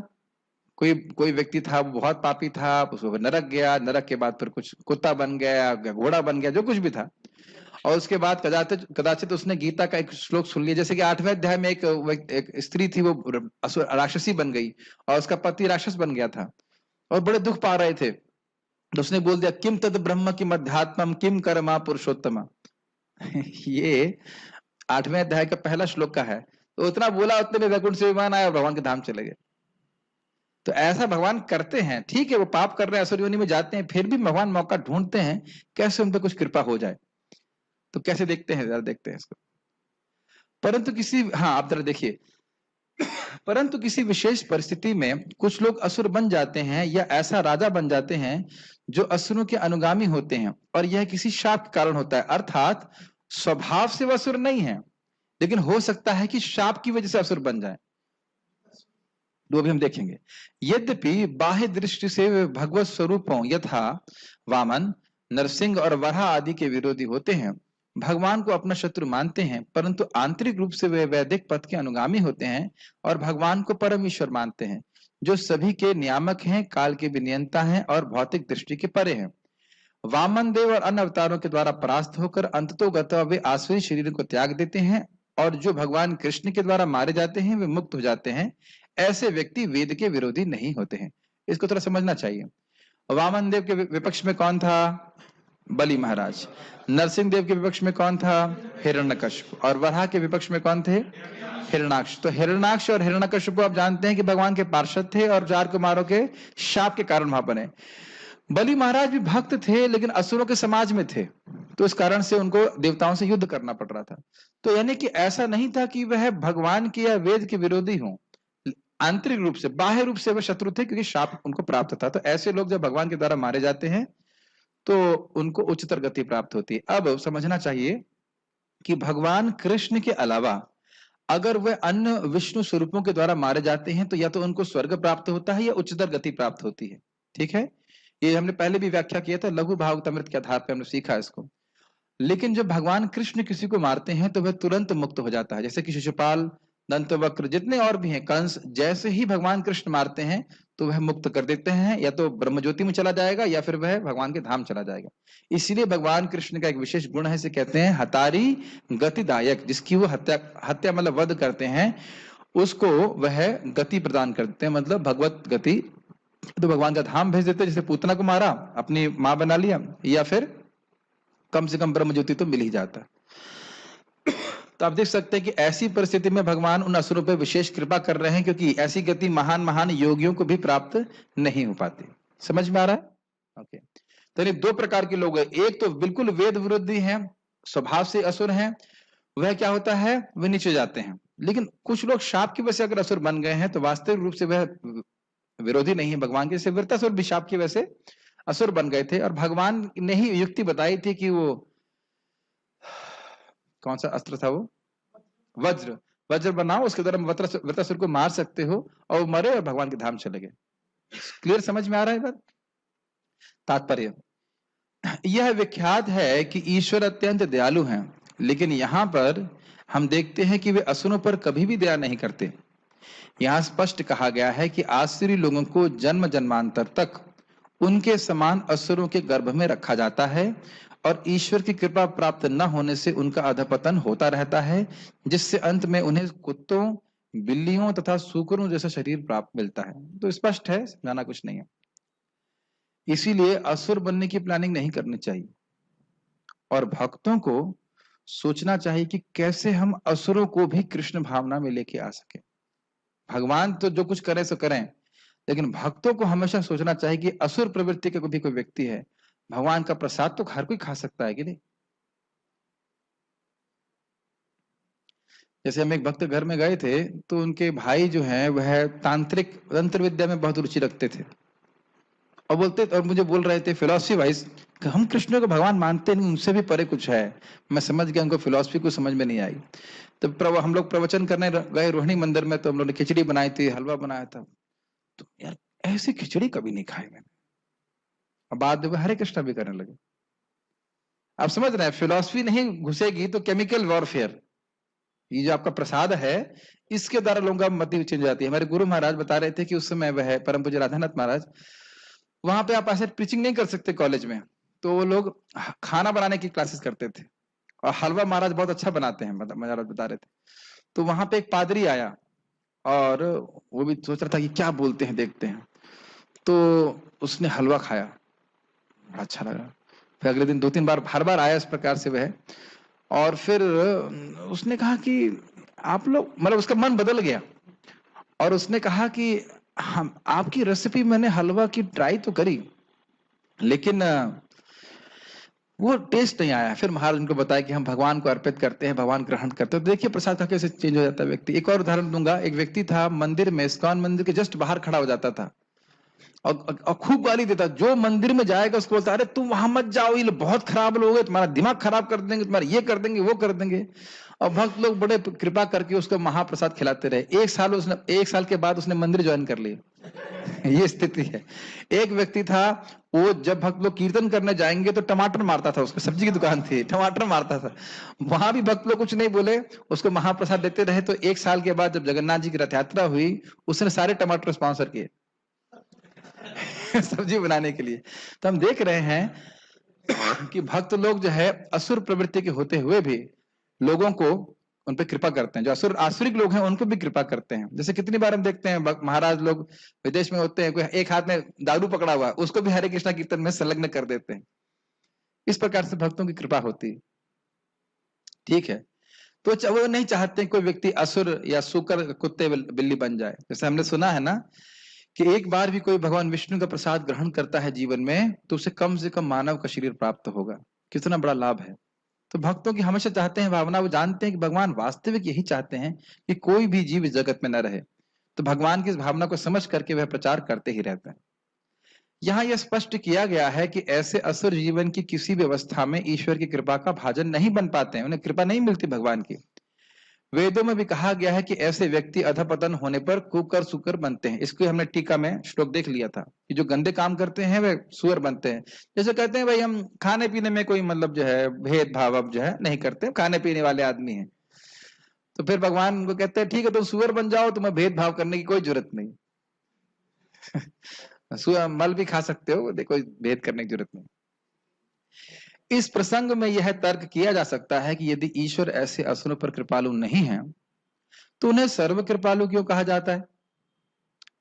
इस प्रश्न के उत्तर में कहा जा सकता है कि वेदांत सूत्र से पता चलता है कि परमेश्वर किसी से घृणा नहीं करते। असुरों को निम्नतम योनि में रखना उनकी कृपा की अन्य विशेषता है। कभी कभी परमेश्वर असुर का वध करते हैं, लेकिन यह वध भी उनके लिए कल्याणकारी होता है, क्योंकि वैदिक साहित्य से पता चलता है कि जिस किसी का वध परमेश्वर द्वारा होता है उसको मुक्ति मिल जाती। तो आपने पहले क्यों नहीं बताई, तो आसान काम है। यानी जीवन का लक्ष्य ये है कि हम बहुत बढ़िया असुर बन जाएं और भगवान हमको मारे और हम मुक्त हो जाए। यही कहना चाहते हैं आप? यही शिक्षा मिल रही है हमको? नहीं, ये शिक्षा नहीं मिल रही, क्योंकि इतने बड़े असुर हम बन नहीं पाएंगे। इतने बड़े असुर हम नहीं, हम बड़े भक्त बन सकते हैं आसानी से, लेकिन इतना बड़ा असुर बनने के लिए बहुत मेहनत करनी पड़ेगी कि भगवान को आना पड़े। जितनी हिरण्यकशिपु ने तपस्या करी उतना हम लोग करते हैं? तो असुर बनने में ज्यादा मेहनत लगती है। क्यों? आत्माराम आत्माराम अंतरात्मा, सॉरी, अंतरात्मा प्रभु, असुर बनने में ज्यादा मेहनत है कि भक्त बनने में? असुर बनने में। हिरण्यकशिपु को पूरा बॉडी खा गई थी, वो चींटी खा गई थी ना। तो हमें तो खाली प्रसाद खाना है, अपने शरीर को चींटी को नहीं खिलवाना है। तो यहाँ हाँ, तो ये सारी कठिनाई नहीं हो करना अपने को। रावण ने भी बहुत तपस्या करी थी। तो असुर बनने के लिए तपस्या करने की जरूरत है, भक्त बनने के लिए ज्यादा तपस्या नहीं करना है। भगवान का प्रसाद खाओ। अब तो करुणामृत प्रभु इतने बढ़िया है, समुद्र प्रभु बढ़िया है, अब तो इतना बढ़िया प्रसाद बना रहे हैं कि मुझे तो किसी के होम इन्विटेशन की भी आवश्यकता नहीं है। बल्कि मैं तो गृहस्थ भक्त बोला, आप आइए मंदिर में खाइए, अब आप आइए खाइए। और सही में एक डिवोटी बोले कि इतना अच्छा प्रसादम है, बहुत अच्छा प्रसादम। ये स्टैंडर्ड होना चाहिए। थोड़ा ड्रिफ्ट कर गए। लेकिन एक बात ध्यान रखिए, जिसने इस मंदिर में प्रसाद पाया, बिल्कुल एकदम नितांत घोर आसुरी व्यक्ति भी ना हो, क्यों ना हो, और उसने कहा ये क्या बनाया था आपने? इडली सांभर बड़ा अच्छा बनाते हैं। बस उसी दिन से उसकी भक्ति चालू। उसने कोई जप नहीं किया, कुछ भी नहीं किया, उसने इडली सांभर खा लिया, भगवान का प्रसाद खा लिया, और ये उसने सराहना कर दी कि बहुत अच्छा है। मैं अपने गुरु महाराज से साक्षात सुना, उसी दिन से उसकी भक्ति शुरू हो जाएगी। कुछ भी उसने अप्रिशिएट कर लिया कि मंदिर सफाई रहता है, या कीर्तन बहुत अच्छा है, ये भक्त अच्छे हैं, ये प्रसादम अच्छा है, कुछ भी सराहना कर लिया, उसी दिन से उसकी भक्ति शुरू हो जाती है। इसे कहते हैं अनुमोदन। समझते हैं अनुमोदन? हाँ, ये बड़ा अच्छा करेंगे, हरे कृष्णा पीपल आर नाइस, बस। तो इसीलिए भक्तों को जो भी सेवा मिले हमें बहुत अच्छा से करना चाहिए। जैसे मुझे याद है, परम पूज्य वृंदावन चंद महाराज क्लास दे रहे थे, और एक व्यक्ति बाहर खड़ा था। मैं जैसे क्लास में प्रवेश कर रहा था, बोला कितना मीठा बोल रहे हैं। उसे समझ में नहीं आ रहा महाराज क्या बोल रहे हैं, कितना मीठा बोल रहे हैं, कितना अच्छा आवाज है इनकी, ऐसे कर। वो कुछ सराहना नहीं कर पा रहा है, केवल ये देख रहा है कि उनकी आवाज बहुत अच्छी है। मतलब महाराज की आप देखना, महाराज की आवाज बहुत कर्णप्रिय, ऐसे कहा बहुत अच्छी लगती है महाराज। शुद्ध भक्त है वो। तो इस प्रकार से व्यक्ति किसी भी तरह सराहना करता है, वह भगवान का भक्त जरूर बन जाएगा। देख लीजिए, वही एक साल उसने प्रसाद खाया, तो प्रसाद तो भक्त बढ़िया बना रहे हैं, केक बना बना के खिला रहे हैं। तो अब यह तो नहीं कह सकता, कितना हो गाली दे तो ये खाएगा, तो ये तो नहीं कहेगा कि केक खराब है। कुछ कहे या ना कहे, लेकिन मन में तो देख रहा ना, केक तो अच्छा है। समझ रहे ना मेरी बात? तो वहीं से फिर आगे जाके वो भक्त बन गया, ये बात। तो हम खाली बात कर रहे थे कि ऐसा असुर बनने के लिए बहुत मेहनत करने की जरूरत है, लेकिन भक्त बनने के लिए इतनी मेहनत की जरूरत नहीं है। तो हमको भक्त बनना है। इतिहास में ऐसे असुरों के अनेक उदाहरण प्राप्त हैं, यथा रावण, कंस, हिरण्यकशिपु, जिन्हें मारने के लिए भगवान ने विविध अवतार धारण किए। अतएव असुरों पर ईश्वर की कृपा तभी होती है जब वे इतने भाग्यशाली होते हैं कि ईश्वर उनका वध करे। तो इतना भाग्य निर्माण करने के लिए इतना असुर बनने की बजाय स्वाभाविक रूप से हरे कृष्ण मंत्र जप करके अपने भाग्योदय क्यों ना कर लिया जाए? क्यों भाई? अब मैं कहूं एक टांग पे खड़े हो जाइए कितने लाखों साल तक, तो बड़ा मुश्किल है ना। 2 घंटा हम जप कर ले सीधे बैठ करके, वही बहुत बड़ी बात है। एक टांग पे क्या खड़े होंगे, है ना। अब हम लोग यहां तक तो लग रहा है कि भगवान बड़े कठोर हैं। अब मैंने जानबूझ करके श्रील प्रभुपाद जी के श्रीमद् भागवतम के 7:1:25 के तात्पर्य को इसमें जोड़ा है, जहां प्रभुपाद जी इसी श्लोक को उद्धृत करते हैं और उसका बिल्कुल अलग प्रकार का तात्पर्य देते हैं, और आपको आश्चर्य हो जाएंगे तात्पर्य सुन करके। बहुत ध्यानपूर्वक सुनिए। भगवत गीता 16.19 ये पढ़ रहे हैं ना, 19-20 श्लोक पढ़ रहे हैं ना हम लोग। में कृष्ण कहते हैं, ये परपट का एक भाग है, तानहम दिशितः क्रूरान संसारेषु नराधमान क्षिपामि अजस्रम अशुभान आसुरीष्वेव योनिषु। ये पढ़े थे ना 19वां। जो लोग ईर्ष्यालु तथा खल हैं, जो मनुष्यों में निम्नतम हैं, वे मेरे द्वारा इस भव सागर में जीवन की विविध आसुरी योनियों में डाल दिए जाते हैं। तो ये तो क्लियर है, यहां तक इस पर व्याख्या नहीं कर रहे। किंतु जब भी भगवान असुरों जैसे मनुष्यों को दंड देते हैं, तो यह दंड इन बद्ध जीवों के हित में होता है। ये बहुत ध्यानपूर्वक सुनिए। आप देखिए लाल में रखा हुआ, मैंने क्यों रखा है, जरा बहुत अच्छे से सुनिए। भगवान से ईर्ष्या करने के कारण बद्ध जीव उन पर यह दोषारोपण कर सकता है कि कृष्ण बुरे हैं, कृष्ण चोर हैं, किंतु कृष्ण समस्त जीवों पर दयालु होने के कारण ऐसे आरोपों पर ध्यान नहीं देते। उल्टे वे बद्ध जीवों के द्वारा अनेक बार कृष्ण कृष्ण का कीर्तन करने को महत्व देते हैं। ये क्यों मैंने लाल में रखा, ये हम भक्तों के लिए बड़ा प्रेरणादायक है। हम लोग बोलते हैं हमारा मन नहीं लग रहा, प्रभु जी हम तो केवल संख्या कर रहे हैं, संख्या पूरी कर रहे हैं। आप असुर हैं क्या? क्या भगवान से विरोध है? भगवान को गाली दे रहे हैं? समझ रहे ना मेरी बात? यहां प्रभुपाद क्या बोल रहे हैं आपके सामने, आंखों के सामने तात्पर्य है ना। कोई बोल रहा है कृष्ण चोर है, कृष्ण बहुत खराब है, जैसे कि क्या नाम था, शिशुपाल हमेशा कृष्ण कथा करता था लेकिन नेगेटिव में, कृष्ण बड़ा खराब आदमी है, मेरी वाइफ को लेकर चला गया जबकि रुक्मणी उसकी शादी नहीं होती थी लेकिन यही मान रहा था कि मेरी वाइफ को लेकर चला गया, मेरी पत्नी को लेकर भाग गया, कृष्ण कृष्ण कृष्ण कृष्ण बोलता रहता था। तो युधिष्ठिर महाराज को आश्चर्य हुआ कि भगवान की इतनी निंदा करता था, उसकी जीभ में कोड़ नहीं हुआ। तो गहरे भाई नारद जी बोलते हैं कि कैसे भी भगवान में नाम उच्चारण हो रहा है, नाम से भगवान में मन लग रहा है, तो सारे पाप उसके अनायास कटते जा रहे हैं। मेरी बात समझ पा रहे हैं? भगवान ये काउंट कर रहे हैं कि उसने कितनी बार मेरा नाम उच्चारण किया है। वो नाम उच्चारण करने के बाद क्या बोल रहा है उसको नहीं ध्यान दे रहे। कितने भगवान हाउ टू से अदोष दृष्टि हैं। मुरारी समझ में आ रहा है आपको? अब इसमें मैंने बोला मुरारी समझ में आ रहा है, तो मैं मुरारी प्रभु को बोल रहा हूं, लेकिन मुरारी सुन रहे हैं कि इसने मेरा नाम सुना है। मुरारी इनका नाम थोड़ी ना है। क्यों मुरारी? मुरारी आपका नाम मुरारी है?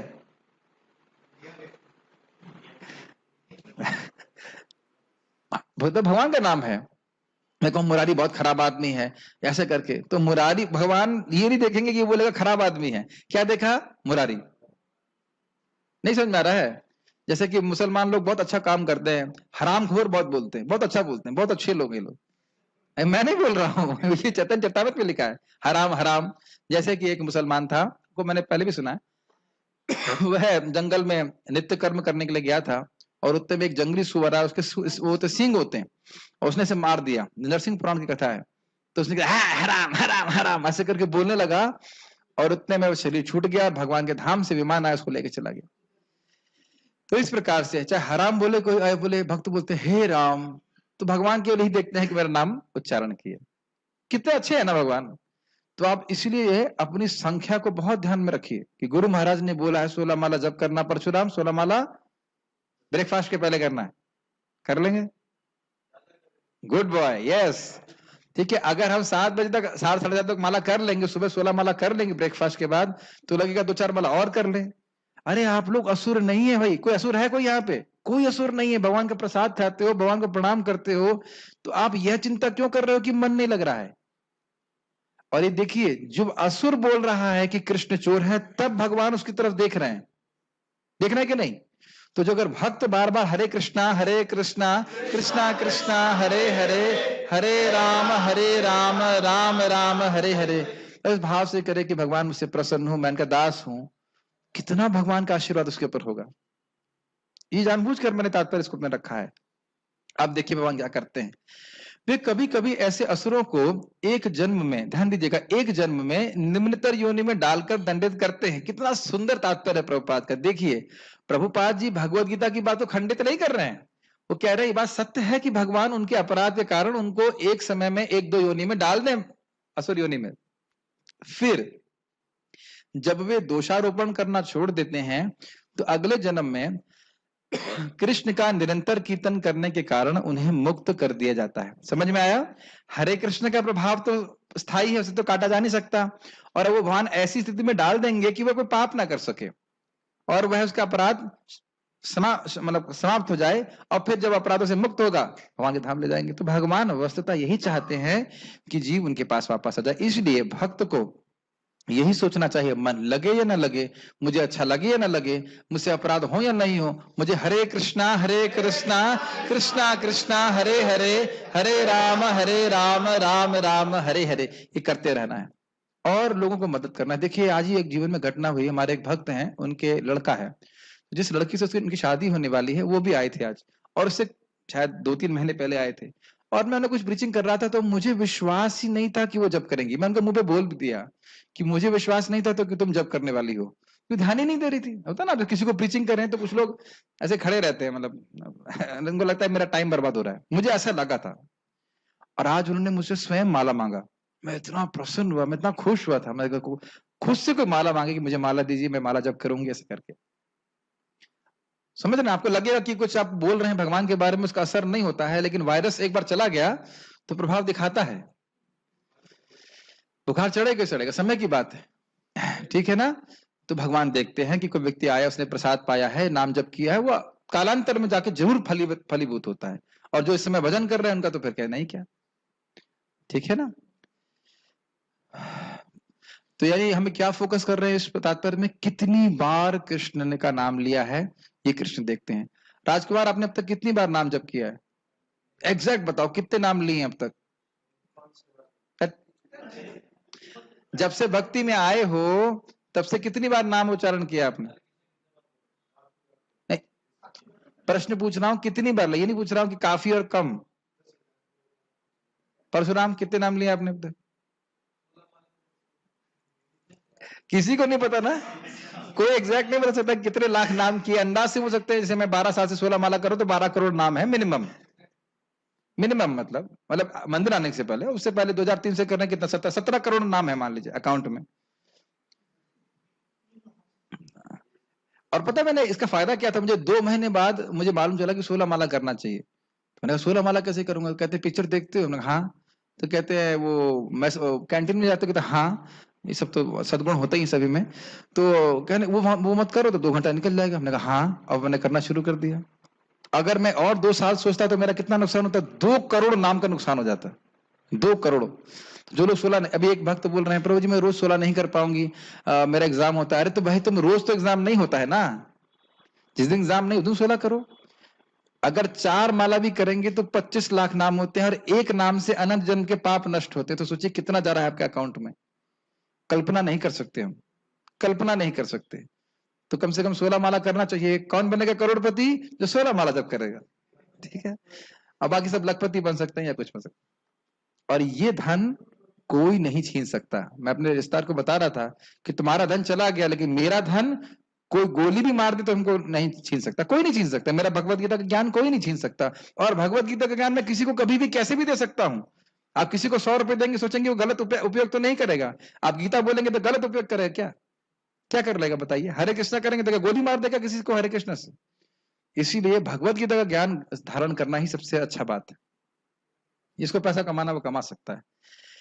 हम खाली बात कर रहे थे, भगवान ये नोट कर रहे हैं कितनी बार उसने कृष्ण का नाम लिया, मेरा नाम लिया, ठीक है। परमेश्वर या उनके भक्त की निंदा करना बद्ध जीवों के लिए कभी कल्याणप्रद नहीं होता, किंतु अत्यंत दयालु होने के कारण कृष्ण बद्ध जीवों के ऐसे पाप कर्मों के लिए एक जन्म में दंड देते हैं और फिर उन्हें अपने धाम वापस बुला लेते हैं। मान लो भक्त की भी निंदा कर रहा है तो निंदा कर उसे तो दंड देंगे भगवान, लेकिन मान लो उसने बोला ये मुरारी बहुत खाता है, जस्ट फॉर एग्जाम्पल बोल रहा हूं, तो या कुछ भी, शुभ कृष्णदास बहुत खराब मैनेजर है, किसने मैनेजर बना दिया उसको, ऐसे करके बोला, तो बाकी सारी चीजें जो भी है सही भी है, वो अच्छे मैनेजर नहीं है, लेकिन भगवान ही देखेंगे उसने कृष्ण कितनी बार लिया नाम। समझ रहे ना, शुभ कृष्ण या कृष्ण या सुमधुर गौरचंद्र, अच्छा कुक नहीं, आज इसने पकोड़े नहीं बनाए ठीक से, तो बाकी एग्जाम्पल दे रहा हूं एग्जाम्पल दे रहा हूं, तो बाकी चीज गड़बड़ है, लेकिन सुमधुर गौरचंद्र बोला ये बहुत अच्छा है। इसीलिए जो भक्तों का नाम है उसको शॉर्ट नहीं करना चाहिए, सुमधुर गौरचंद्र को सुमु नहीं बोलना चाहिए। कभी कभी भक्त ये भी कर देते हैं शुभा, अरे शुभा नहीं बोलो, शुभ कृष्ण बोलना चाहिए समझ रहे ना, पूरा पूरा नाम बोलना चाहिए ठीक है कि नहीं, क्योंकि भगवान का नाम उच्चारण होता है, उसमें आलस नहीं करना चाहिए। उसका धारण क्या दे रहे हैं, देख रहे हैं, इसका सजीव उदाहरण वृत्तासुर है, जो पूर्व जन्म में चित्रकेतु महाराज नामक महान भक्त था। चूंकि उसने भक्तों के शिरोमणि शिव जी का उपहास किया, अतः उसे वृत्र नामक असुर का शरीर धारण करना पड़ा, किंतु बाद में उसे भगवत धाम प्राप्त हुआ। इस तरह जब कृष्ण किसी असुर या बद्ध जीव को दंड देते हैं तो वे इसकी निंदा करने की आदत छुड़ा देते हैं, और जब वह पूरी तरह शुद्ध हो जाता है तो भगवान उसे अपने धाम बुला लेते हैं। तो हमें भगवान की भक्ति करना चाहिए, प्रयास करना चाहिए कि भक्तों का और किसी प्रकार का अपराध ना हो, लेकिन भक्ति छोड़नी कभी नहीं चाहिए। जो भी हमारे दुर्गुण है, जो कुछ भी है भगवान उसको शुद्ध करेंगे। जब असुरों को शुद्ध करना है तो भक्तों को शुद्ध क्यों नहीं करेंगे? समझ में आया? कोई प्रश्न है? ये आप लोगों को तात्पर्य कैसा लगा? अच्छा लगा? बहुत अच्छा है ना। कभी कभी मत सोचना कि मेरा मन लग रहा है नहीं लग रहा है, भगवान का मन आपके ऊपर है, ठीक है। हाँ, एक बात है कि हरे कृष्ण मंत्र को स्पष्ट बोलना, बस इतना ध्यान रखना। प्रश्न देख लेते हैं। ओके, प्रश्न क्या है? अगर नहीं, अगर नहीं आ रही, आवाज नहीं आ रही, आवाज नहीं आ रही, आ तो रही है। अब तो पूरा प्रवचन समाप्त हो गया। ठीक है। हरे कृष्ण। मानव की उम्र कर्मों के हिसाब से है, फिर भगवान का हिसाब से होती कृपा, समझें, समझाइए। भगवान मानव, देखिए कर्म के अनुसार होती है। देखिए उसकी कितनी उम्र होगी ये कौन निर्धारित करेगा? केवल उम्र की बात नहीं है, बुद्धि की बात है, पैसे की बात है, पत्नी अच्छी होगी नहीं होगी, झगड़ा करेगी नहीं करेगी, ये सब निर्धारित कौन कर रहा है? उसके कर्म के अनुसार भगवान निर्धारित कर रहे हैं। नहीं समझ रही बात? उसके कर्म के अनुसार भगवान निर्धारित कर रहे हैं। कर्मों में निर्धारित करने की शक्ति नहीं होती है। नहीं समझ में आ रही बात? निर्धारित करने के लिए कोई व्यक्ति होता है, तो वो भगवान निर्धारित करते हैं। ठीक है। आवाज नहीं आ रही है। आइंद्र प्रभु ने अपती गले की कंठी माला उनके चिता में डाल दी थी। हाँ ठीक है। एक कनिष्ठ भक्त का पतन होता है तो क्या स्वर्ग जाता है? आप जाना चाहते हैं? स्वर्ग जाने की इच्छा नहीं करनी चाहिए। वैसे आपका प्रश्न बिल्कुल ठीक है। जो कनिष्ठ का ही पतन होता है, क्योंकि श्रद्धा कोमल होती है, भोगों की इच्छा रहती है, तो वह स्वर्ग जाता है, इसमें कोई डाउट नहीं। भगवत गीता 6वां अध्याय। Krishna will not recognize his bad word if he is envious of Krishna, but he will not forgive him if he becomes envious of his devotees or blasphemes his devotees. Am I correct, Prabhu? You are always correct. लेकिन point क्या है? वो कह रहा है कि अगर कोई कृष्ण या उनके भक्तों से द्वेष करता है तो भगवान माफ नहीं करते, बिल्कुल माफ नहीं करते। लेकिन ध्यान देना चाहिए, वह दंड देते हैं, और दंड इस प्रकार से देते हैं कि वो और अपराध ना कर पाए। लेकिन जो उसने कृष्ण कृष्ण बोला है वह उसके अकाउंट में जाता है। जब उसके अपराध कम हो जाते हैं तो फिर भगवान से अपना धाम देते हैं। कृष्ण हमेशा कृपा करते हैं। Does it make sense? Okay, अच्छा ठीक है, धन्यवाद। और कोई प्रश्न है क्या यूट्यूब पे किसी का प्रश्न? हाँ हरे कृष्ण प्रभु, जैसे आपने कहा था कि अगर कोई एक भी बार भगवान का नाम लेता है हाँ तो उसका वो प्रोसेस शुरू हो जाता है मुक्त होने का। तो इस बात को सोचकर हमें निश्चिंत हो जाना चाहिए या फिर हाँ, और ज्यादा? बस यही तो शिक्षा है। अरे जब बोला जा रहा है कि एक बार नाम उच्चारण करने से जीव मुक्त हो जाता है, मुक्ति के पथ पे आ जाता है, तो उसका मतलब क्या है? इसका मतलब है कि लगातार हरे कृष्णा कृष्णा कृष्णा हरे हरे, हरे राम राम राम हरे हरे। जैसे कहो कि अरे रसगुल्ला बहुत बढ़िया है, अरे जलेबी तो करना मेरे प्रभु बहुत अच्छे बनाए हैं, तो क्या कहेंगे? हाँ, इसका मतलब है केवल एक ही खाएंगे, 2 खाएंगे, 3 खाएंगे, 4 खाएंगे, जब तक पेट ना भर जाए तब तक खाएंगे, यही ना? नहीं, मैं ये नहीं कह रहा प्रभु कि एक बार नाम लेके निश्चिंत, मतलब भक्ति करते रहें और फिर पतन अच्छा से प्रश्न है। हाँ। प्रश्न देखिए ये है कि अगर एक बार नाम उच्चारण करने से मुक्त हो जाते हैं तो बार बार क्यों कह रहे हैं? ये प्रश्न है। नहीं प्रभु, ये हाँ, जैसे हम एक बार नाम लेने से हमारा प्रोसेस शुरू, अब हमें पता है कि हम मुक्त हो जाएंगे कैसे भी, भगवान हमें अब इंगेज करेंगे, इस जन्म में नहीं तो अगले जन्म में कभी भी। तो फिर ये सोच के हमें निश्चिंत हो जाना चाहिए कि अब हमारा मतलब भक्त हाँ, जाएंगे ये तो है ही। प्लस साथ साथ समझना चाहिए कि हम मुक्ति के लिए भजन नहीं कर रहे हैं, हम भगवत भक्ति के लिए भजन कर रहे हैं। और इसीलिए बोला गया है असकृत उपदेशात, कि एक बार से अधिक बार भजन करना चाहिए। भले ही ऐसे बोले गया है कि एक नाम से जीव मुक्त हो जाता है, लेकिन हमारे अपराध भी होते हैं। और जैसे अपने सीखा, भगवान देख रहे हैं कितनी बार उसने नाम उच्चारण किया है, तो इसलिए पहले बात तो अपराध का मार्जन होता है बार बार करने से, पॉइंट नंबर 1। दूसरा, भक्ति के फलों को आप इसी जीवन में अनुभव करोगे। बहुत ही कान खोलकर सुनिए, अगर मैंने कोई यज्ञ किया जिससे मुझे स्वर्ग की प्राप्ति होगी, तो स्वर्ग की प्राप्ति कब होगी? जब मैं मरूंगा, अभी नहीं होगी। लेकिन जब हम भक्ति कर रहे हैं तो भक्ति के अनुभव हमको इसी जीवन में प्राप्त होंगे। इसलिए वैसे भगवत अनुभव प्राप्त करने के लिए हम बार बार अभ्यास करते हैं। ये नहीं सोच के बैठ जाते हैं कि एक बार कर दिया बस हो गया, अब तो मैं मुक्त हो जाऊंगा। Make sense? कृष्ण की भक्ति हम इसलिए कर रहे हैं, बार बार अभ्यास करता है, जब यत्न करता है तो तब जाके कृष्ण रूपी रत्न प्राप्त होता है। तो ये महिमा है नाम की, लेकिन ये इसलिए बताने के लिए है कि कई कई बार नामोच्चारण करना चाहिए ताकि नाम के वास्तविक रस अमृत का अनुभव कर सकें। ठीक है, और कोई प्रश्न? अगर कोई नया भक्त अनजाने में वैष्णव अपराध कर दिया लेकिन उसे पता नहीं चला तो भगवान उसका भी दंड देंगे? देखिए, जो नए भक्त हैं उस पे कृतु प्रभु बहुत अच्छा बोलते हैं, जो नए भक्त हैं उनके लिए भगवान 4 हाथ लेके रहते हैं। 4 हाथ समझते हैं, मतलब स्पेशल प्रोटेक्शन देते हैं। न्यू डिवोटी तो पता ही है कि उसको अपराध करेगा ही, उसे पता ही नहीं कुछ क्या करना क्या नहीं करना, स्वाभाविक है।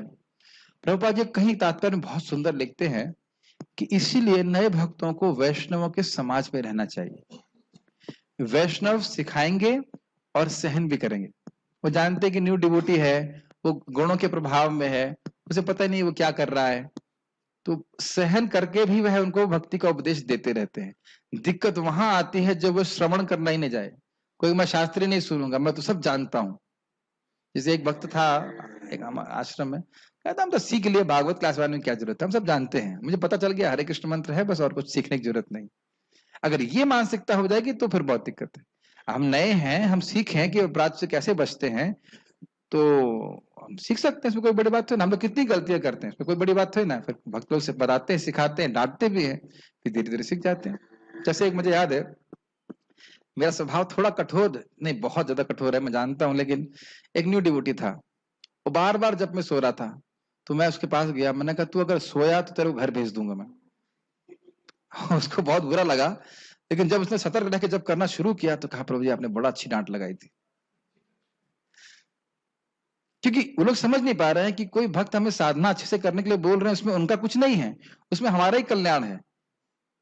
समझ रहे हैं, कोई आपको मंगल आरती के लिए उठा रहा है तो उसे हमारा ही कल्याण है, लेकिन वो शुरुआत में लगता है ये मेरे दुश्मन है, ऐसा लगता है। लेकिन भक्त लोग, हमने इसको निकाला नहीं था, खाली डराया था, तुम ऐसा ऐसा जब करोगे तो मैं तुम्हें घर भेज दूंगा, घर जाके सोते रहना। उसने उसको फायदा हुआ। समझ रहे हैं ना, कभी कभी पिता का प्रेम होता है ना, थोड़ा सा ऐसे थप्पड़ मारना पड़ता है, और माता का प्रेम भी देना होता है, अच्छा लोग प्रसाद खाओ, ये लोग ऐसे, दोनों प्रकार का सहारा देना पड़ता है टीचर को। तो इस प्रकार से होता है, लेकिन उनका हमेशा कल्याण होता है। तो अगर कोई सुनने नहीं आए, प्रवचन ही सुनने नहीं आए कि भजन कैसे करना है, तो फिर कैसे सीखेगा? फिर सोच लिया हम तो परफेक्ट हैं, तो फिर कोई दिक्कत नहीं। प्रभुपाद जी कहते हैं नौ सिखिया भक्त, मतलब जो शास्त्र को सुन करके क्या भक्ति का सच्चा मानदंड है वो जानना जानबूझ के नहीं चाहता। समझ में आया? उसको नहीं पता है कि भक्ति के स्टैंडर्ड क्या है, और ना वह सुनना चाहता है शास्त्र कि वो जाने कि कैसा स्टैंडर्ड है। सोचते मैं तो परफेक्ट हूं, तो फिर ऐसे व्यक्ति को कैसे सिखाया जा सकता है? अभी तो पर्सनली जब भी शिक्षाएं भागवत में आती तो मुझे बड़ा अच्छा लगता है। नारद जी शिक्षा दे रहे हैं, चार कुमार शिक्षा दे रहे हैं, बहुत उपादेय लगता है, बहुत अच्छी शिक्षाएं हैं, और मुझे महसूस होता है कि हाँ ये मेरे लिए बहुत अच्छी है। आप कभी भी शिक्षा पढ़ेंगे मुझे बहुत अच्छा लगता है, शिक्षा पढ़ाने में मुझे बहुत अच्छा लगता है। जैसे आप देख रहे हैं कि इस पूरे अध्याय में भगवान शिक्षा दे रहे हैं, असुर मत बनो। अच्छा लग रहा है कि नहीं लग रहा है? और देवता बनो। तो इस प्रकार से शिक्षा जब हमको भगवान से मिलती है तो हमारा कल्याण होता है। तो यानी कि हमें कैसे बच सकते हैं? हम लोग शिक्षा के द्वारा सीखें किस प्रकार से वैष्णव से हमें सम्मान करना चाहिए, उनका अपराध नहीं करना चाहिए, तब हम जाकर के भगवान के इन अपराधों से बच सकते हैं। ठीक है ना? तो भगवान कृपा भी करते हैं भक्तों के माध्यम से। और कोई प्रश्न है क्या? Any other questions? प्रश्न है? हाँ पर बताइए। जी आपने कहा था हाँ कि एक बार कृष्ण नाम लेने से एक जन्म के पाप नष्ट हो जाते हैं। देखो भाई, कौन से शास्त्र में लिखा है? नहीं आपने, मैंने कब बोला? यही तो बहुत ये गड़बड़ करते भाई। मैंने कहा कि एक कृष्ण नाम से अनंत जन्मों के पाप नष्ट होते हैं। अनंत जन्मों के, अनंत जन्मों के, जैसे इस रूम में अंधेरा अनंत काल से हो और कोई आके लाइट ऑन कर दे, तो क्या अंधकार कहेगा कि मैं यहाँ पे अनंत समय से हूं तो नहीं जाऊंगा? बिल्कुल चला जाएगा, तुरंत चला जाएगा। तो हम तो डेली 16 माला करते हैं जी, ऐसा मतलब कितना भयंकर पाप किया गया मुझे। अच्छा, इनका प्रश्न है कि हम तो डेली 16 माला कर रहे हैं, तो क्या हमने बहुत बड़ा पाप किया? अरे भैया, पाप काटने के लिए आप हरि नाम नहीं कर रहे हो, ये भगवत प्रेम प्राप्त करने के लिए कर रहे हैं। पाप तो जिस दिन आपको पहली बार यदि व्याज आहारा, जिस दिन आपने पहली बार हरे बोला था उसी दिन समाप्त हो गया था। यही विश्वास नहीं होता है। मैंने परम पूज्य राधा गोविंद महाराज से 2008 साल में पूछा था, तो महाराज स्वस्थ थे, महाराज क्लास देख के आए थे, एकदम पूरा पसीने से भीगे हुए थे, मुझे अभी याद है, राधा श्याम सुंदर जी के बगल में मैं भी ऐसे बुद्धू सा। महाराज एक प्रश्न है, महाराज प्रश्न, महाराज ये कैसे समझे कि एक जन्म से पूरे अनंत, सॉरी एक नाम से अनंत जन्मों के पाप नष्ट होते हैं? महाराज ऐसे देखे, क्रोध में थे, आप अपनी बुद्धि क्यों लगा रहे हैं? शास्त्र में लिखा है ना, एकदम यही शब्द बोले महाराज, आप अपनी बुद्धि क्यों लगा रहे हैं, शास्त्र में लिखा है तो आपको विश्वास करना चाहिए ना। फिर महाराज आके चले गए। अब शास्त्र में सब गलत है, सुखदेव गोस्वामी सब गलत बोल रहे हैं, विष्णुदेव सब गलत बोल रहे हैं, हम ही सही बोल रहे हैं, हम ही सब जानते हैं। तो इससे ये सीखना चाहिए कि अनंत जन्मों के पाप नष्ट होते हैं भगवान के नाम जप करने से, लेकिन हम पाप नष्ट करने के लिए नहीं, भगवत प्रेम प्राप्त करने के लिए हरि नाम कर रहे हैं, और उसमें थोड़ा समय लगता है। आपको डाउट है? मैं अभी यमराज को फोन करता हूं, जरा भेजो उसको यमदूत है। नहीं, बिल्कुल स्पष्ट बोल रहा है। क्या यमराज जी का श्लोक नहीं सुना आपने? जिह्वा न वक्ति भगवत गुण नाम देयम चेतस न यत् स्मरति यत् चरणारविंदम कृष्णाय यो न नमति एकदापि तानानध्वम असत विष्णु कृत्यान। जिसने जीवन में एक बार भी नामोच्चारण किया है, चाहे कृष्ण का स्मरण एक बार भी किया है या कृष्ण को एक बार प्रणाम किया है, जीवन में एक बार भी किया, तुम उसको नहीं लेके आ सकते। पाप नष्ट हो गए, लेकिन पाप की वासना रहती है, उसको धीरे धीरे जाती, तो उसमें कोई दिक्कत नहीं है, लेकिन उसको कभी नहीं छू सकते। और मान लीजिए, और यमदूत कहते हैं, मान लो भक्तों से पाप हो जाए, तो यमराज जी कहते हैं स्याद पातकम, कदाचित भक्तों से भी पाप हो जाए तो क्योंकि वे भगवान का कीर्तन करते रहते तो पाप वही नष्ट कर देता है। तुमको या मुझको उन पे अधिकार नहीं है। न वयम न वयः, न वयम मतलब न यमराज, और न वयः मतलब न समय, न समय उस पर भक्तों पर प्रभाव दिखा सकता है और न यमराज जी। तो भक्ति बड़ी शक्तिशाली है, असीमित रूप से शक्तिशाली। ठीक है, यस। प्रश्न है कि क्या एक बार नाम लेने से भक्त बन जाता है? ये भी सत्य बात है। महाप्रभु से पूछा गया, क्या नाम थे, कौन से, कुलीन ग्रामवासी, कि हम गृहस्थ हैं, हमारा उद्धार कैसे होगा? तो कहते हैं वैष्णव सेवा नाम जप। तो क्या वैष्णव कौन है? तो कहते हैं जिसके मुख से तुमने केवल एक बार कृष्ण का नाम सुना है वो वैष्णव है। ठीक है कि नहीं? अब उसका आचरण अगर ठीक नहीं है तो आप थोड़ा दूर रहिए, लेकिन सम्मान करना पड़ेगा, क्योंकि उसके मुख से कृष्ण का नाम उच्चारित हुआ है। Make sense? इसीलिए देखिए, शास्त्र सुनना चाहिए तो हमारी श्रद्धा शास्त्रीय होती है, हमारा मन भ्रमित नहीं होगा, संदेह नहीं आएगा। ठीक है, और यह क्वेश्चन? यस प्रभु। हरे कृष्ण प्रभु, डिवोशनल सर्विस सेंटिमेंटल से कर सकते हैं प्रभु? देखिए, डिवोशनल सर्विस में भक्ति में दोनों की आवश्यकता है, सेंटिमेंट्स की भी आवश्यकता है और फिलोसफी की भी आवश्यकता है। Krishna consciousness without philosophy is only sentiments और fanaticism, and philosophy without religion is dry speculation. तो दोनों चीजें होनी चाहिए। भगवान के प्रति भाव तो होना ही चाहिए, लेकिन वो भाव का आधार क्या है? शास्त्र। मान लीजिए आप भगवान के विग्रह के सामने जाएं और कहें, भगवान मैं अनादिकाल से आपको भूला हुआ हूं, मैं आपकी शरण में आया हूं, मुझे स्वीकार कर लीजिए। तो क्या कोई भाव नहीं है उसमें? लेकिन ये भाव कहां से आ रहा है, कैसे? शास्त्र से आ रहा है कि किस प्रकार से भगवान से हमें प्रार्थना करना चाहिए। ठीक है ना?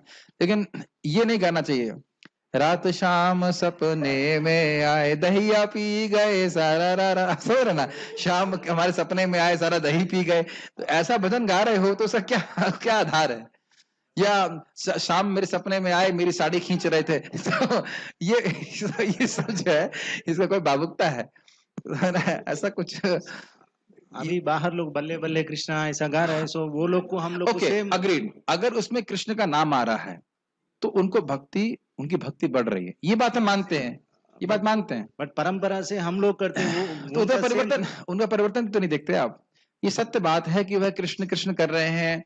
प्रभुपाद जी बोलते हैं कि जैसे सहजीय लोग हैं, यह लोग कृष्ण को अपने भोग के रूप में स्वीकार करना चाहते हैं, फिर भी क्योंकि कृष्ण में उनकी मति है तो कुछ कुछ भक्त हैं, भले वो अच्छे भक्त नहीं है, तो आगे जाकर वो सुधरेंगे। जैसे आप देख रहे कोई अपराध कर रहे हैं तो भले ही वो अच्छे भक्त नहीं है, स्टैंडर्ड भक्त नहीं है, लेकिन कृष्ण का नामोच्चारण कर रहे हैं, भगवान का स्मरण कर रहे हैं, तो धीरे धीरे करके वो शुद्ध हो जाएंगे, फिर आगे जाके भक्तों का संग प्राप्त होगा। वही बोल रहा हूँ, सेम नहीं है ना? No, it is not same obviously.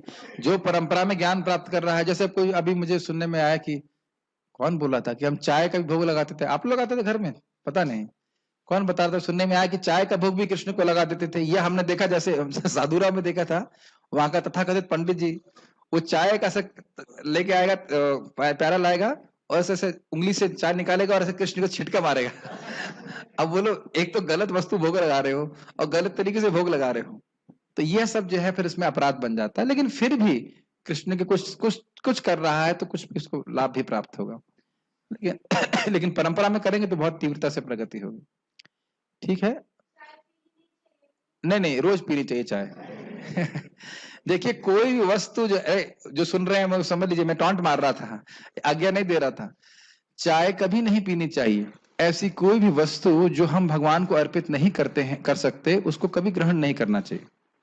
चाय है, कॉफी है, ये सब नहीं पीना चाहिए, ठीक है ना।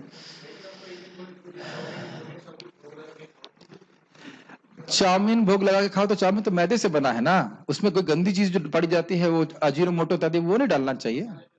जो मसाले उचित से हल्दी नमक डाल सकते हैं वो खा सकते हैं, लेकिन वह भी कोई बहुत, देखिए अब व्यक्ति की मानसिकता को देख के बोला जा रहा है। वो चाउमीन खाएगा ही इसलिए बोला है कि भोग लगे खाओ, वस्तुतः वैदिक वस्तु ही खानी चाहिए।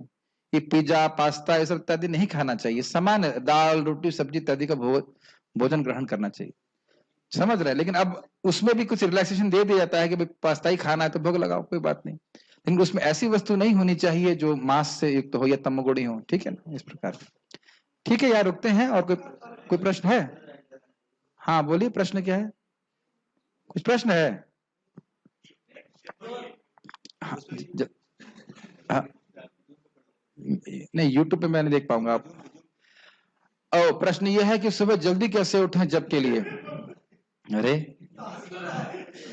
ये एक बहुत सिंपल सा बात है, और ये अच्छे लोग, बाकी लोग भी सुन रहे हैं, इनके लिए अच्छा प्रश्न है। देखिए 9 बजे और 4 बजे 2 वक्त खाइए। अब 8:30 बजे से हमारे भक्तों को जैसे मैं छोड़ूंगा, सब लोग क्या करेंगे? मिल्क टाइम, दूध पियेंगे, दूध पी लीजिए, और उसके बाद आप आसानी से 9:30 10 बजे तक सो जाते हैं। रात में गर्म दूध पीने से नींद भी अच्छी आती है। ये करेंगे तो आप आसानी से सुबह उठ सकते हैं। और अगर हम 12 बजे सोएंगे तो निश्चित रूप से सुबह नींद नहीं खुलेगी, और नींद अगर खुल भी जाएगी तो जब में बंद हो जाएंगी आंखें। तो इसलिए आवश्यक है कि हम 9:30 बजे तक, 10 मैक्सिमम 10 बजे तक सो जाएं, तो कम से कम 5 बजे तक उठ सकते हैं। हरे कृष्ण, कृपया करके प्रत्यक्ष से परम ब्रह्म का अर्थ समझाएं कि क्या मतलब है? पता नहीं क्या, प्रत्यक्ष से परम ब्रह्म, पर ब्रह्म है भगवान श्री कृष्ण, उनसे परे कुछ भी नहीं है, वो सभी के स्रोत हैं, उनको पर ब्रह्म कहा जाता है। ये तो मुश्किल चीज नहीं है, ठीक है। पर ब्रह्म है भगवान श्री कृष्ण, ब्रह्म है उनसे निकलने वाली दिव्य ज्योति, और उनके विस्तार है परमात्मा जो सभी के हृदय में है, और पर ब्रह्म भगवान कृष्ण है जो सभी के स्रोत हैं। ये प्रश्न तो बहुत लंबा हो जाएगा, इसको आपको 90 अध्याय के लेक्चर में सुना पड़ेगा। पर ब्रह्म परम धामम पवित्रम परम भगवान, उस पर व्याख्या की गई है। बहुत बहुत धन्यवाद। कल सुबह सब लोग आइएगा जप में, इसी लिंक के द्वारा नाम जप करने के लिए। हरे कृष्णा। श्रीमद् भगवद गीता की जय।